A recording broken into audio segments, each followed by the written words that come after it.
नमस्कार दोस्तों, आपका यूनिक एकेडमी में स्वागत है। आज हम मतलब आपको एक ऐसा पॉइंट्स ऐसे इम्पोर्टेंट नोट्स लेके आए हैं हिस्ट्री के पहले lesson working of the constitution के, कि आपको अगर आपने ये पॉइंट्स लर्न किए तो आपको बोर्ड के पेपर में बुक देखने की ज़रूरत नहीं। ये बहुत इम्पोर्टेंट पॉइंट है और आप इस लेक्चर का मतलब इस वीडियो का एक सेकेंड भी स्किप मत कीजिए प्लीज़, क्योंकि ये बहुत इम्पोर्टेंट पॉइंट्स है हमारे आज के। तो बिना वक्त गए शुरू करते हैं। और अगर आपने हमारे चैनल को लाइक और सब्सक्राइब नहीं किया होगा तो प्लीज़ कीजिए, क्योंकि हम बहुत मेहनत कर रहे हैं आपके लिए।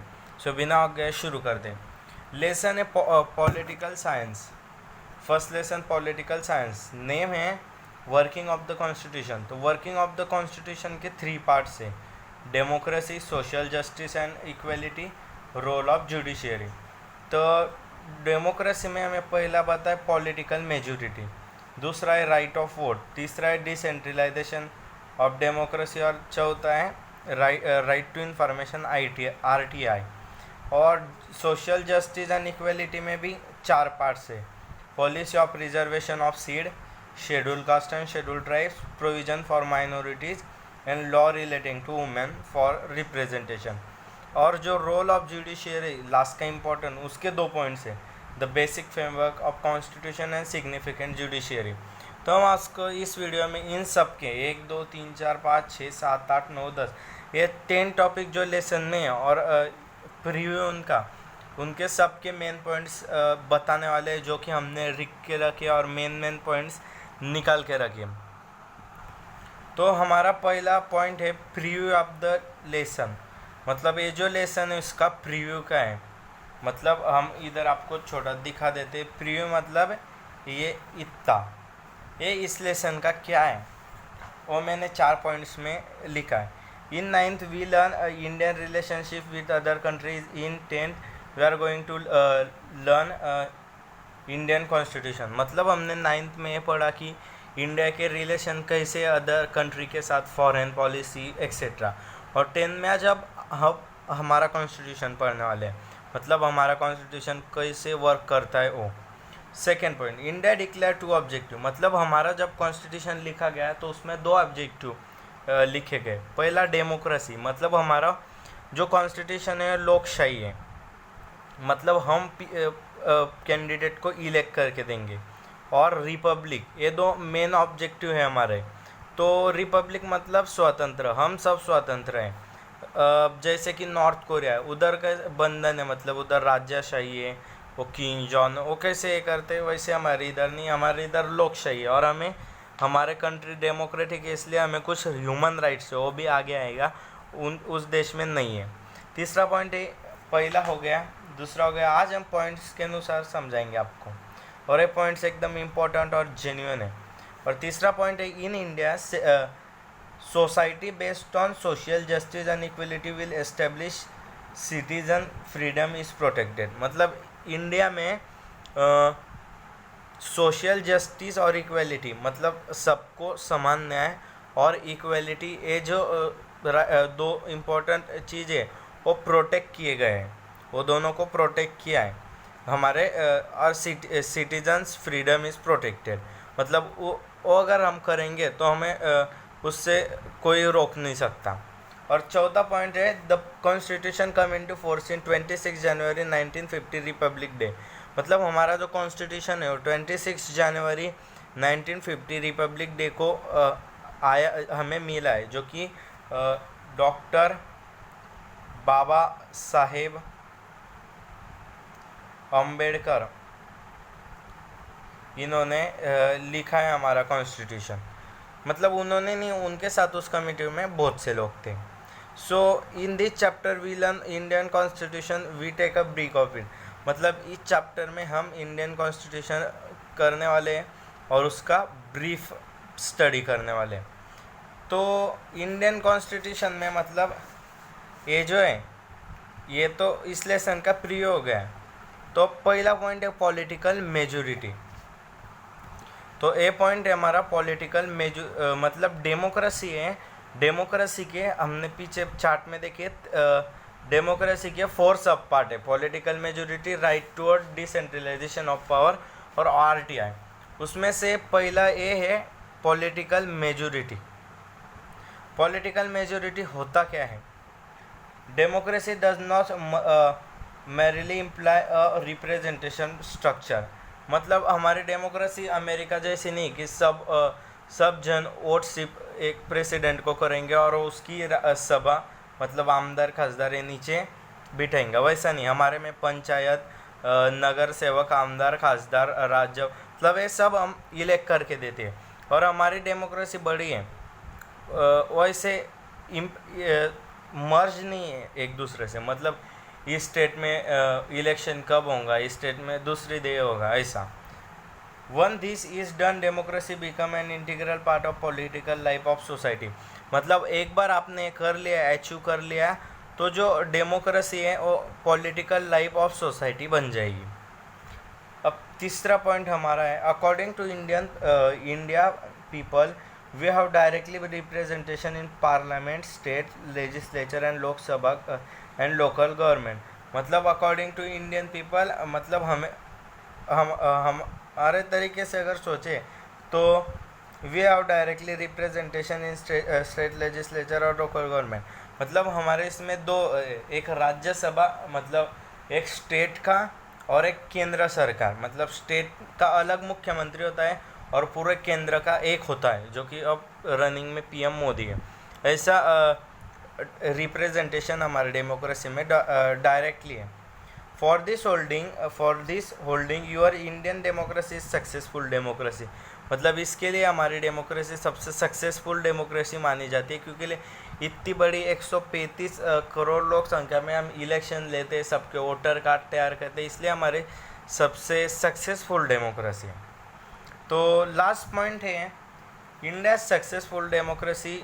मतलब हमारी सक्सेसफुल डेमोक्रेसी है क्योंकि हमारी जो पॉपुलेशन है वो 135 करोड़ है, लेकिन हमसे भी बड़ा पॉपुलेशन वाला कंट्री है, बिग कंट्री चाइना, लेकिन उधर डेमोक्रेसी ऐसी नहीं है हमारे जैसी। But China does not adopt democracy. In China there is only one party and people elect party but Chinese same. मतलब हमारे इधर समझ लो भाजपा आ गया, कांग्रेस आ गया, तो उनके सिंबल अलग रहते, भाजपा का फूल और कांग्रेस का पंजा। तो उनके उधर वैसा नहीं, सिर्फ एक ही पार्टी होगी और एक ही सिंबल होगा, सिर्फ लोग वोट करेंगे और सब कैंडिडेट वो एक ही सिंबल पे मतलब होंगे, तो उसको सक्सेसफुल डेमोक्रेसी नहीं बोलते। इसलिए पूरे देश में हमारी इंडिया की सबसे सक्सेसफुल डेमोक्रेसी मानी जाती है। तो ये हो गया डेमोक्रेसी। अब आगे का हमारा है राइट टू वोट। तो अब ये राइट टू वोट में ऐसा पहला पॉइंट है, the India constitution admit the provision of right to vote for adults. मतलब हमारे कॉन्स्टिट्यूशन में ऐसा लिखा है कि अडल्ट वोट करेंगे। अडल्ट मतलब 18+। According to election 18 year student can vote, that is adult. मतलब 18 से ऊपर के लड़के वोट कर सकते हैं और वोट के लिए उनके पास आधार कार्ड देना पड़ता है, पैन कार्ड देना पड़ता है, वोटर आईडी देना पड़ता है, क्योंकि वोट सिर्फ इंडिया के लोग इंडिया को कर सकते हैं। इसलिए उनके पास कि आप इंडिया के हैं या नहीं, आपके पास क्या सबूत है, वो उनको देना पड़ता है, तब हमारी वोटर आईडी तैयार होती है और हम वोट कर सकते हैं। तो तीसरा पॉइंट है, first the vote age is 21 post independence, afterward the age was reduce 21 to 18 year pre independence. मतलब पहले वोट जो 21 साल के थे वो वोट कर सकते थे, लेकिन अब वैसा नहीं। अब 18 साल के जो स्टूडेंट है वो भी वोट कर सकते हैं। मतलब 3 साल डायरेक्ट माइनस हो गए। मतलब जब 21 ईयर के लड़के अडल्ट थे, अब 18 ईयर के अडल्ट हो गए। और तब सिर्फ मेन वुमन करते थे, वुमन को ज़्यादा ये नहीं थी, फ्रीडम नहीं था। अब मेन वुमन दोनों भी वोट करते थे। India largest democracy except other nation. ये तो सही बात है, इंडिया की लार्जेस्ट डेमोक्रेसी है दूसरे कंट्री से कंपेयर की तो। In India new parties form emerging support of young support of voters. मतलब इंडिया में नए नए पार्टीज बनते हैं और उसको नए नए ये मिलते हैं रिप्रेजेंटेटिव। मतलब अगर अब कोई भी पार्टी बना सकता है, किसी को भी वोटर्स मिल सकते हैं, मतलब ऐसा young voters. The parties represented various expectation of people and complete in political sphere. मतलब वो पार्टी हमारे पीपल्स का अच्छे से ख्याल रखती है। Acceptation of people and complete in political sphere. और पॉलिटिकल स्फीयर ऐसा हमारा सब होता है। तो डेमोक्रेसी के 4 पॉइंट, राइट टू के 4 पॉइंट, आपको सिर्फ एक पॉइंट लर्न करने मतलब आपको मार्क्स मिल जाएंगे, क्योंकि ये बहुत इंपॉर्टेंट पॉइंट है दोस्तों। तो अब हमारा तीसरा पॉइंट है डिसेंट्रलाइजेशन ऑफ डेमोक्रेसी। अब डिसेंट्रलाइजेशन ऑफ डेमोक्रेसी मतलब डेमोक्रेसी के दो पार्ट होते हैं। एक डिसेंट्रलाइजेशन मतलब लोकशाही, जो कि इलेक्शन से अब हम इलेक्शन से इलेक्ट करके देते कैंडिडेट को, वो सरकार चलाते हैं और हमारा काम करते हैं। और दूसरा है सेंट्रलाइजेशन मतलब राजशाही। मतलब डिसेंट्रलाइजेशन में आज मोदी है, कल राहुल गांधी हो सकते हैं, परसों कोई और, या बाद में कोई या और हो सकता है। वो हमारे पे डिपेंड है, जो अच्छा काम करता है वो। मतलब डिसेंट्रलाइजेशन में कभी भी बदल सकते हैं। और सेंट्रलाइजेशन मतलब राजशाही, मतलब सिर्फ राजा, उसका पुत्र ऐसा उनका कारोबार चलेगा। जैसे कि फॉर एग्जांपल हम रामायण का ले लेते, दशरथ राजा, उसका लड़का राम, फिर मतलब उसको 4 थे लड़के, लेकिन हम एक की बात कर रहे हैं, राम। राम के लड़के लवकुश, मतलब हम उधर सिर्फ राजा का फैमिली सही चालू थी। तो ये आपको समझने होंगे डिसेंट्रलाइजेशन और सेंट्रलाइजेशन। और सेकेंड है decentralization power is central to democratic government. मतलब डिसेंट्रलाइजेशन जो पावर है वो हम उनको दिलाते हैं, हम वोट देते हैं, जो वो इस power is central to democratic government, वो डेमोक्रेटिक गवर्नमेंट के लिए ज़्यादा होती है। और तीसरा पॉइंट है decentralization control misuse power and create opportunity for political partition for common people. मतलब डिसेंट्रलाइजेशन मतलब ये लोकशाही की वजह से क्या होता है, पावर का मिसयूज नहीं होता है। अगर समझ लो हमें मतलब इसका एग्जांपल लो राजाशाही का, अगर आपने कितना भी किया तो राम मरने के बाद राम के 2 लड़के लवकुश वो संभालेंगे घर पर, जब वोट नहीं होता था। अब ऐसा नहीं है। अब अगर आपको लगा कि ये काम नहीं कर रहे तो आप उनको वोट मत दीजिए, और ऐसा आप अब कर सकते हो, इसलिए पावर का मिसयूज नहीं होगा। तो चौथा पॉइंट है one such important attempt is 34 and 74 amendment change Indian constitution. सुधारना मतलब ऐसा अमेंडमेंट एक चेंज हो चुका है, 33rd एंड 74th अमेंडमेंट है, तो बुक में दिया है, लेकिन इसका पार्ट नहीं है, एक आगे का पार्ट है। अब देखो इसके हिसाब से मैंने ये आपको स्टार पॉइंट बताता हूँ। अब अगर समझ लो आपको लॉ चेंज करना होगा, समझ लो आपको चेंज करना है कश्मीर एक्ट 370 कलम, तो लोकसभा के सीट से 543, अगर लोकसभा में मेजोरिटी मिल गई तो बिल पास होता है राज्यसभा में, अगर नहीं मिली तो उधर स्टॉप हो जाता है। अगर राज्यसभा में पास हो गया तो हो जाता है राज्यपाल के पास, अगर राज्यपाल मतलब गवर्नर, और अगर गवर्नर ने एक बार बिल पे साइन किया तो फिर बिल पास होता है, और अगर उसने नहीं किया तो भेज दे सकता है।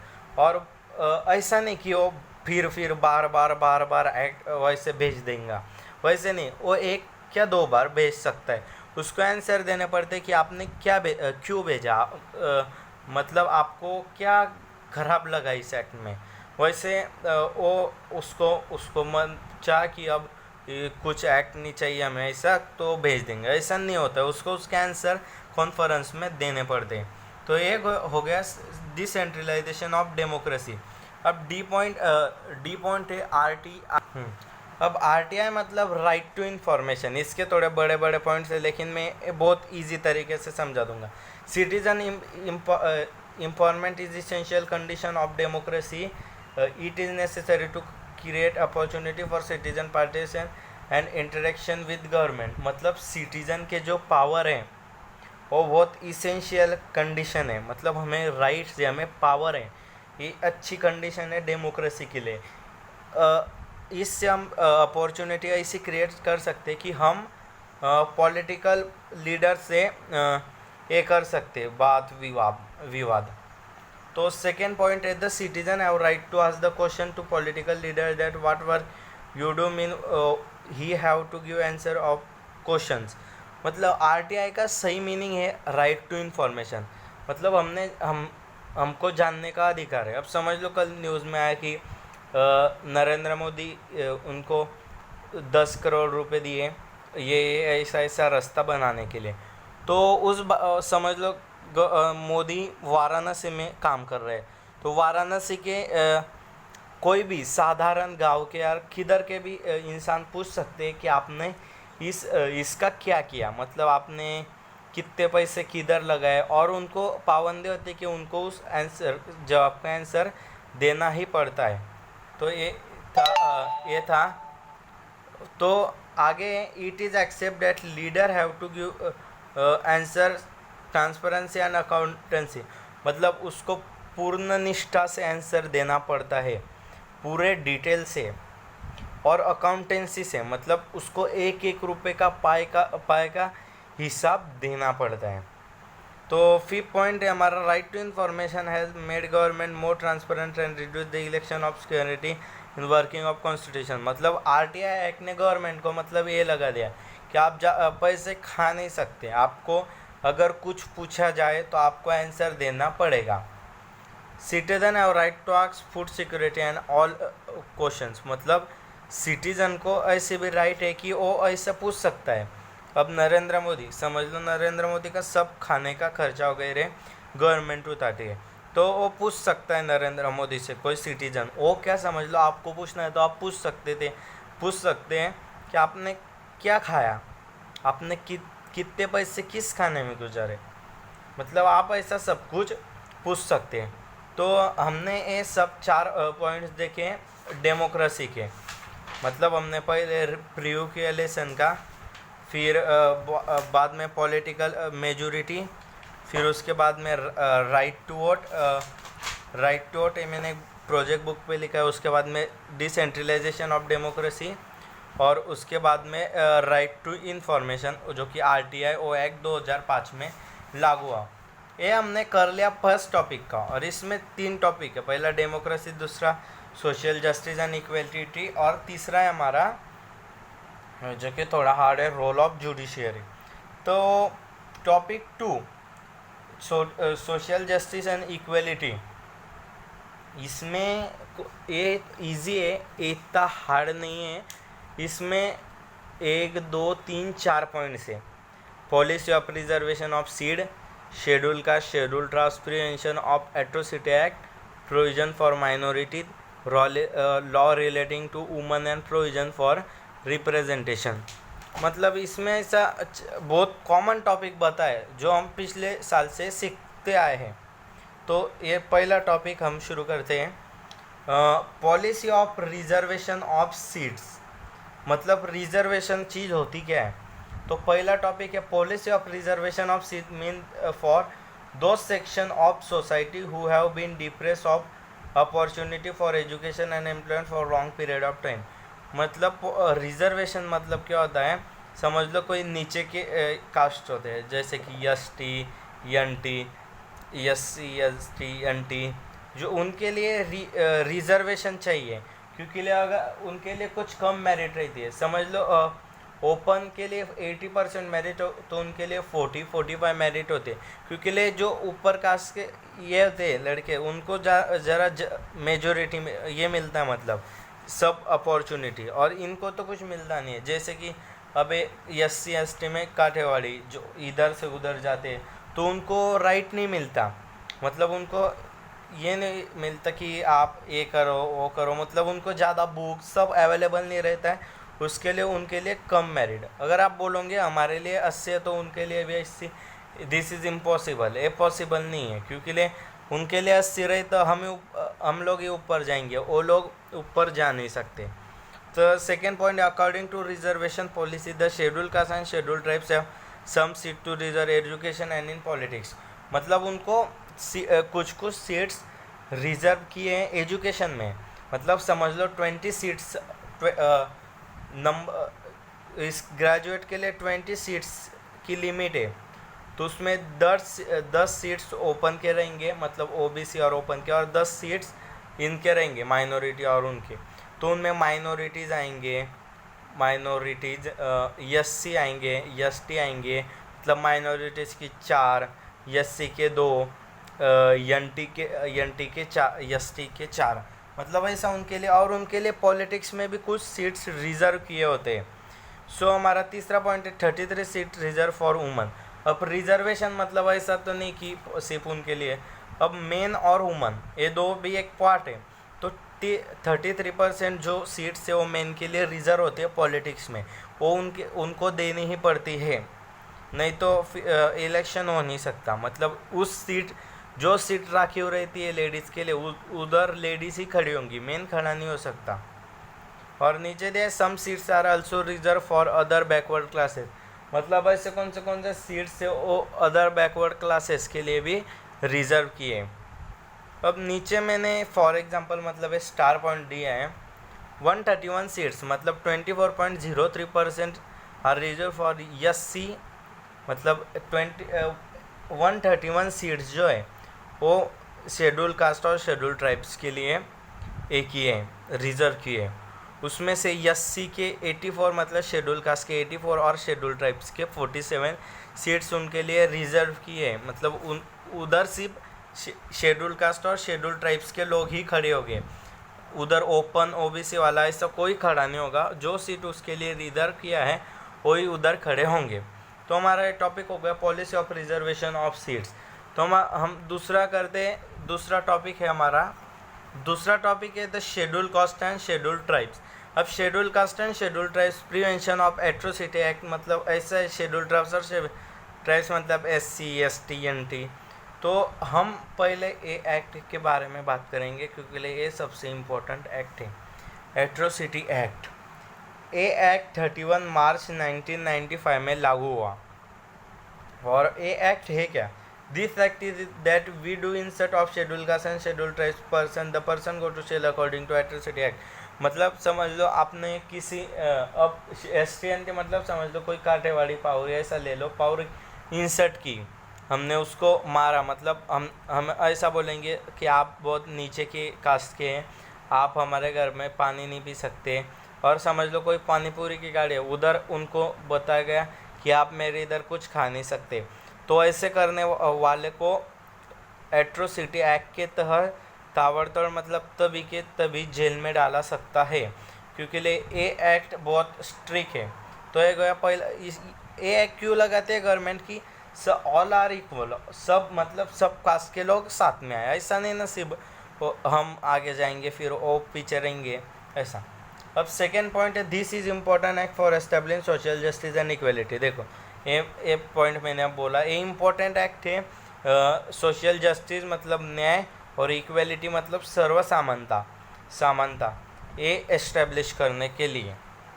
अब थर्ड पॉइंट है this act prevent any justice against the people belonging to SC ST and any act of atrocity committed against them is liable for punishment। ये मतलब एट्रोसिटी एक्ट हुआ कि अगर कोई किसने उनके लिए मतलब ऐसा बोला कि आप ऐसे नहीं कर सकते, आप नीचे के कास्ट के, तो उनको ताबड़तोड़ पनिशमेंट होएगी, और वो पनिशमेंट कुछ छोटी नहीं बड़ी। और अगर आप कंप्लेंट करते हैं तो ऐसा नहीं होगा कि कोर्ट में जाएंगे फिर 10 साल मुकदमा चलेगा फिर आपको कुछ सज़ा सुनाई जाएंगे, या नहीं, तभी के तभी आपको सज़ा सुनाई जाएगी।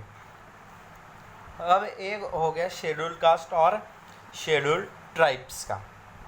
अब हमारा थर्ड पॉइंट हम लेते हैं पॉलिसीज़ फॉर माइनॉरिटीज़।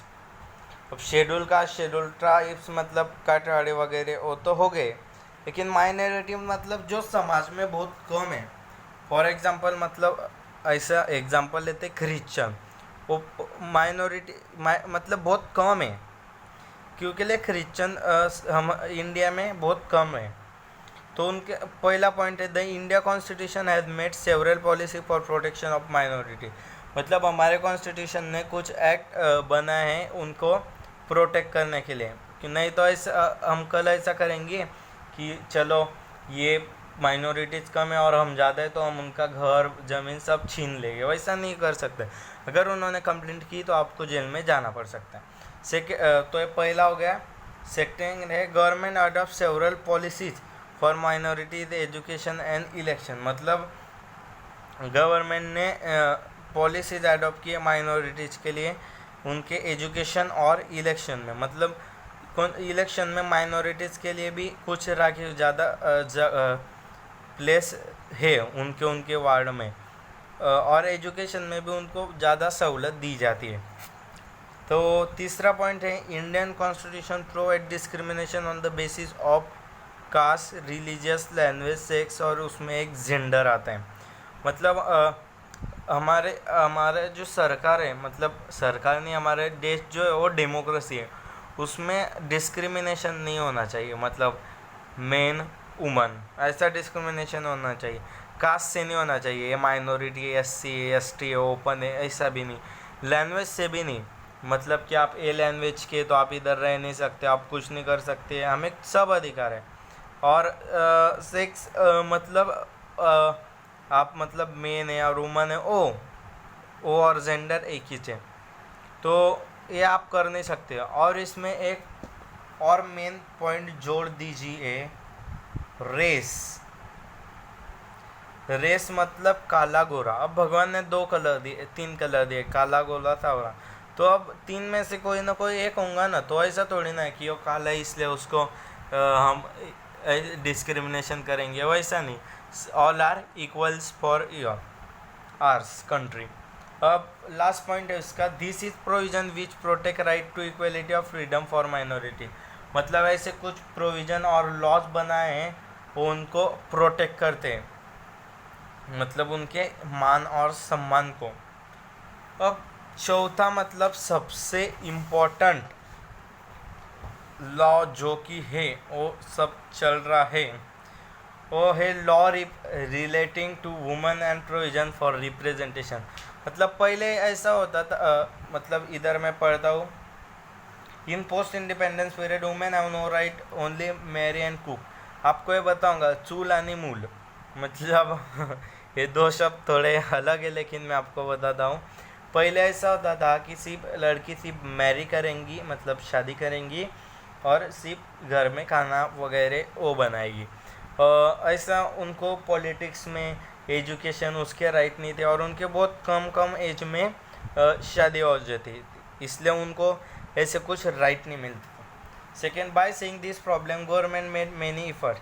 मतलब ये प्रॉब्लम देखने के बाद गवर्नमेंट ने बहुत एफर्ट्स किए कि अब इसको निकाला जाए, ये रॉन्ग है ऐसा। तो अब वो राइट कौन सी थी? तो पहला था इक्वल। अब राइट कौन थे? अब ये राइट सब हमें है, ABCD, ये जो राइट्स है वो वुमन को है अकॉर्डिंग टू लॉ। वुमन ये सब कर सकती है। Equal shares in father property and, इधर एक छूट गया, एंड फादर और हस्बैंड प्रॉपर्टी।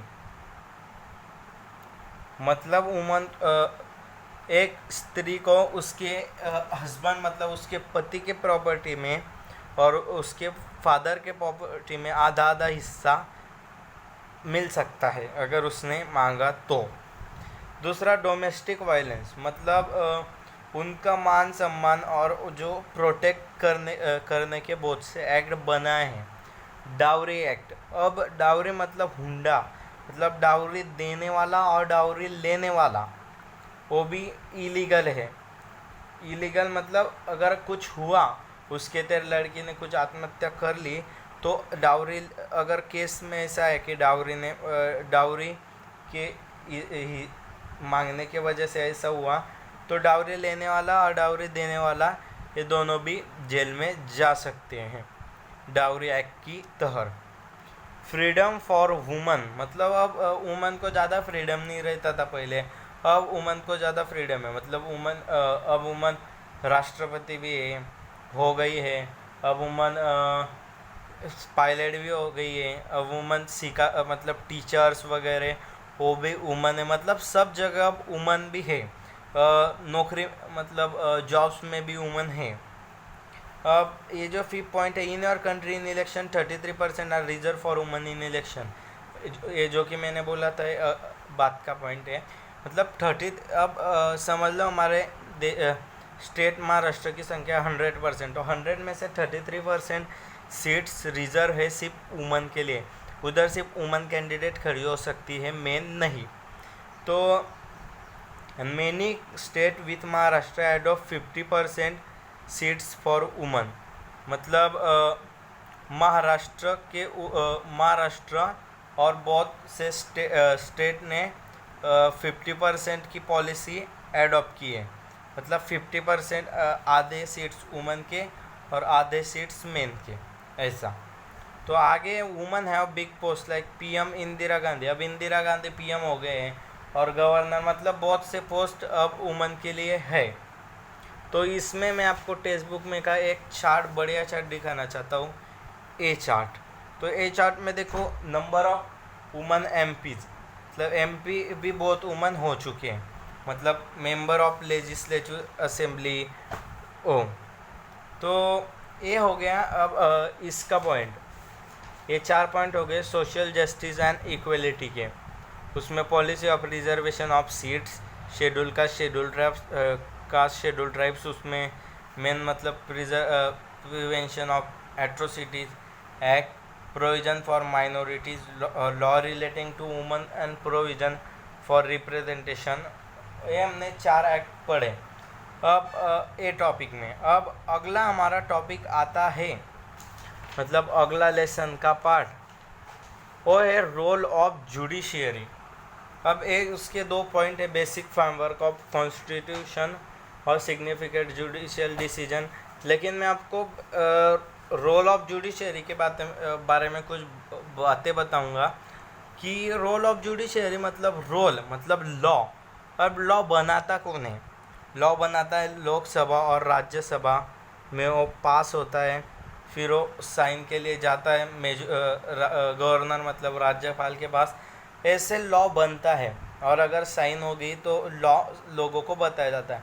अब लॉ तो बन गया, अब उसका इम्प्लीमेंटेशन कौन करेगा, मतलब उसका कौन करेगा, पालन कौन करेगा? तो उस पालन के लिए अब ये जुडिशियरी मतलब कोर्ट्स, उसका पालन करेंगे कोर्ट्स। मतलब समझ लो ये लॉ बना है कि 370 कलम, मतलब कश्मीर में कोई भी रह सकता है। और समझ लो कोई गया कश्मीर में, और अगर उसको जगह नहीं मिली, और अगर उसने कोर्ट में केस की कि मुझे यहाँ पे अकॉर्डिंग टू 370 लॉ बता रहे कि निकाला गया वो लॉ, तो भी रहने नहीं दे रहे, तो उसको कोर्ट के तहत सज़ा सुनाई जा सकती। तो इसका इम्प्लीमेंटेशन सीधे सीधे बोलना है, इसका इम्प्लीमेंटेशन कौन करता है? कोर्ट उसको प्रोटेक्ट करता है लॉ को। तो अब उसका फर्स्ट है basic framework of constitution. Constitution is dynamic, it's living document. Dynamic जो हल सकता है, जिसको बदला सकते हैं हम। डायनामिक मतलब बदला सकते हैं, और स्टैटिक मतलब जिसको हम कुछ कर नहीं सकते। अब उसका सेकेंड पॉइंट है the constitution change according to changing condition and parliament has power to change law. मतलब पार्लियामेंट को ये पावर है कि वो लॉ चेंज कर सकते हैं, जैसे कि लोकसभा राज्यसभा, उसको पावर है, जो कि मैंने बहुत बार बोल दिया है। तो तीसरा पॉइंट है parliamentary do not change constitution but some limitation of powers. मतलब ऐसा नहीं कि उनको राइट है तो कुछ भी कर सकते हो, सब चेंज कर सकते हैं, ऐसे नहीं, उनको भी कुछ लिमिटेशंस पावर है, उसके अंदर उनको रहना पड़ता है। अब उसका सेकेंड पॉइंट है सिग्निफिकेंट जुडिशियल डिसीजन। मतलब अब जुडिशियल डिसीजन मतलब क्या, वो आगे समझ जाएगा। The protection provided to citizen by fundamental right in constitution has been made more meaningful through various decision of judiciary. मतलब हम कौन है? ह्यूमन बीइंग, हमें भी कुछ राइट दिए हैं, हमें भी कुछ राइट है, मतलब हमें उसका प्रोटेक्शन भी कौन करता है? जुडिशियरी। जैसे कि मतलब इस सिग्निफिकेंट जुडिशियल डिसीजन मतलब गवर्नर ने कुछ बड़े बड़े भी ये दिए हैं डिसीजन, तो सेकेंड पॉइंट है some important judicial changes with court has been judgement including right, मतलब कुछ ऐसे ये है जजमेंट जिसमें ये राइट्स दिए 4। प्रोटेक्शन ऑफ ह्यूमन राइट, मतलब हमें प्रोटेक्ट करने का अधिकार है। दूसरा है honour and dignity of woman, मतलब एक लड़की वुमन को उसके प्रोटेक्ट करने का राइट है। मतलब हॉनर मतलब इज्जत, मतलब उसको वो प्रोटेक्ट करने की राइट है। अगर कोई उसको गलत का मतलब कुछ छेड़ता है अगर, तो कोर्ट में जा सकती है, उसको सज़ा सुनाएंगे। ट्राइबल एम्पावरमेंट, मतलब जो ट्राइबल लोग थे, मतलब आदिवासी वगैरह, उनको पहले ऐसा किया जाता था कि आप आदिवासी है तो आप ये नहीं कर सकते, वो नहीं कर सकते, लेकिन अब वैसा नहीं है। और अब यो प्रोटेक्शन ऑफ ह्यूमन राइट, मतलब वो कि राइट्स का प्रोटेक्शन हमारा। तो ऐसा आज का टॉपिक था। और मैं कुछ बॉक्सेस मैंने देखे टेक्स्ट बुक में, वो भी मैं आपको बताता हूँ इधर डिस्प्ले करके। This is important to understand, मतलब ये इम्पोर्टेंट है अंडरस्टैंड होने के लिए। अकाउंटेबल रिस्पॉन्सिबल गवर्नमेंट, मतलब हमारी गवर्नमेंट कैसी होनी चाहिए। अकाउंटेबल मतलब सब हिसाब से रखने वाली, और responsible effective and efficient government, मतलब इफ़ेक्टिव और पूरी इफ़िशिएंसी की हमारी गवर्नमेंट होनी चाहिए। रिस्पॉन्सिबल गवर्नमेंट मतलब हमारी गवर्नमेंट रिस्पॉन्सिबल होनी चाहिए, मतलब ऐसे ये उठानी चाहिए हमारे गवर्नमेंट ने। Transparency in working of constitution, मतलब उन्होंने कॉन्स्टिट्यूशन के हिसाब से काम करना चाहिए। जस्ट एंड ऑल डेवलपमेंट, मतलब ऐसा नहीं कि उनको इलेक्ट करके दिया पूरे देश के लिए और वो सिर्फ काम कर रहे गुजरात का, ऐसा नहीं, उनको सब टॉपिक्स इसका काम करना पड़ेगा। People participation in government and decision making process, मतलब अगर हम मतलब पीपल भी ये हुए ये मतलब इलेक्शन में खड़े मतलब सॉरी वो जो लॉ बनाते उसमें पार्टिसिपेट हुए तो अच्छा होगा। और ये था please understand Republican and democratic form of government, federal structure of constitution, promotion of unity and integrity of nation. Unity मतलब एकता, इंटेग्रिटी मतलब अखंडता, मतलब इसका प्रमोशन होना चाहिए। Sovereignty of the nation, secularism and supreme of the constitution, मतलब secularism मतलब निधर्मता, मैंने उधर लिखा है ओ। तो और बहुत से ऐसे ये दिए हैं हमारे इसमें। तो मुझे सबसे इम्पोर्टेंट ये लगता है क्योंकि इस पर क्वेश्चन भी पूछ सकते हैं आपको गिव रीजन में। तो उसका पहला पॉइंट है some seat are kept reserve for women to increase their participation in political process.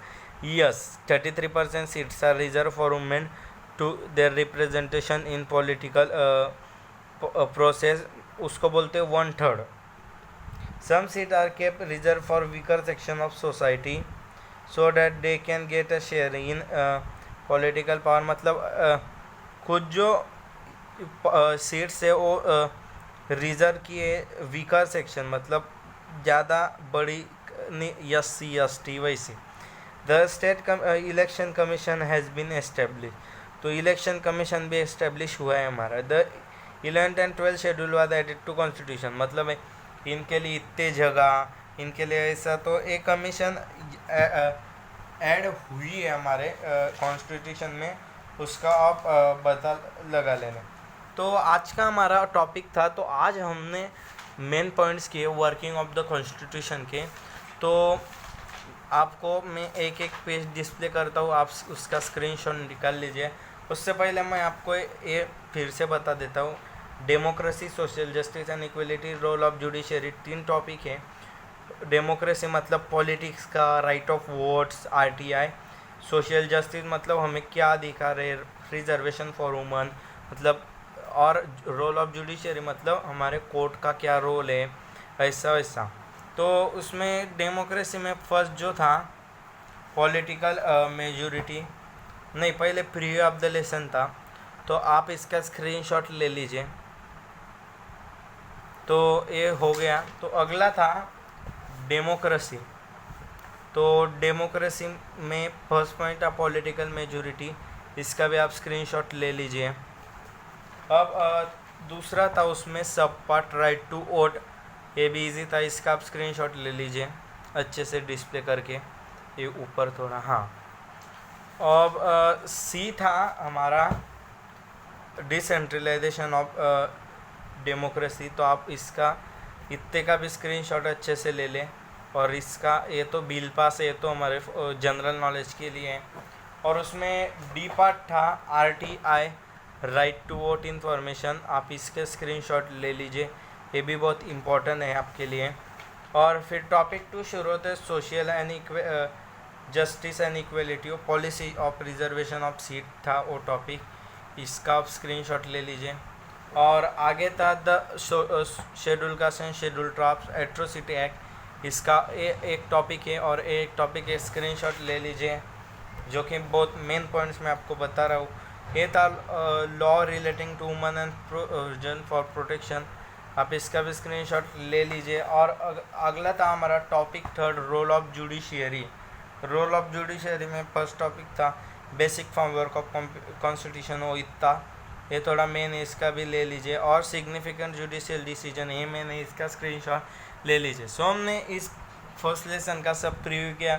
वैसे हम आपको सब लेसन के ऐसे इम्पोर्टेंट पॉइंट्स बताने वाले हैं, ऐसे इम्पोर्टेंट पॉइंट्स बता देने वाले हैं। तो इसके लिए आप ये सब पॉइंट्स के स्क्रीनशॉट निकाल लीजिए। मैंने इसके वीडियो भी अपलोड किए, लेकिन मैंने आज ये पॉइंट्स तैयार किए और लिखे। तो अगर आपको हमारा वीडियो अच्छा लगा तो लाइक शेयर सब्सक्राइब कर देना। Thank you, stay on stay safe.